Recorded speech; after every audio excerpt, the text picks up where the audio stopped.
Hi, this is Jim, the property inspector. We're going to be talking about air sampling and the needs for it, obviously having to relate with mold and many other items like volatile organic compounds. But this is a house here that actually has three distinct reasons we're going to talk about. One, we've got rot happening in the siding here. We've got rot happening in the siding here on the window. We don't have any header flashing above the window.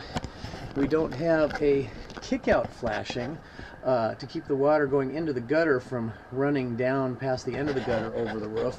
And then on this house, this roof design, they have no gutter up at the top.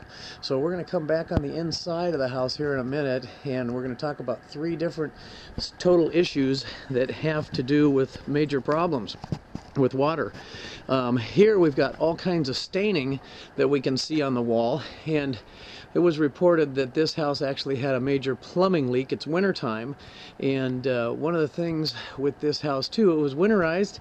They didn't bother to leave the heat on after they had the water leak to dry things out.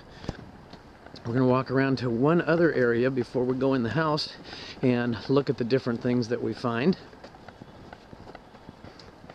And over here we have a normal kind of a added on skylight sunroom over the kitchen area, and we can see on this that we have a number of areas that new caulking has been added on the trim and therefore created some real problems, and we've got windows that are kind of starting to fall apart here in terms of the trim work too. So we have three things we're talking about: one side of the house, one with the plumbing leak, and one with the window. So now we're going to go in the house, and this wall, let's go back to the very beginning, had major moisture issues right down the wall all the way around this window.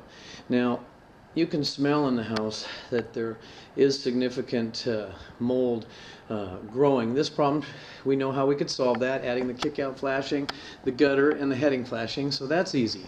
And then this issue over here, this was the outside wall with the drips running down it.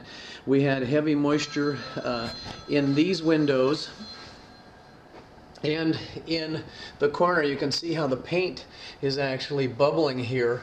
It is significant moisture up there also. And then we're going to go up to the kitchen where that kitchen window was, and we're going to come down here, and we're going to see that not only do we have the window problem, but we have a sink problem because we have no backsplash at all to keep water from going down, and we have very heavy mold growing in the wall here.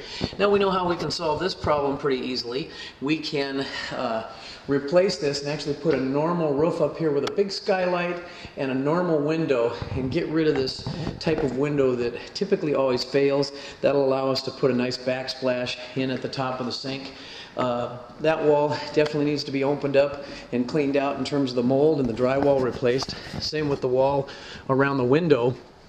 And then we come into the master, which was leaking badly, and we can see the heavy mold underneath the sink here and over here. It's growing on the cabinets and stuff. The mold is horrendous here. This needs to be torn out and the heat turned on, things cleaned out. It can always be cleaned up, but that's what happens when with water problems left to run and without heat to dry things out. So we had three significant problems there, all pretty easy to take care of, but these are the kinds of things we find in these homes all the time, and especially in homes that are short sales, bank-owned homes. You just don't know what you're going to get. So doing an air sampling that will show you what's going on the inside of the walls, because a lot of times these things aren't visible. So anyway, you have a great day. Thanks.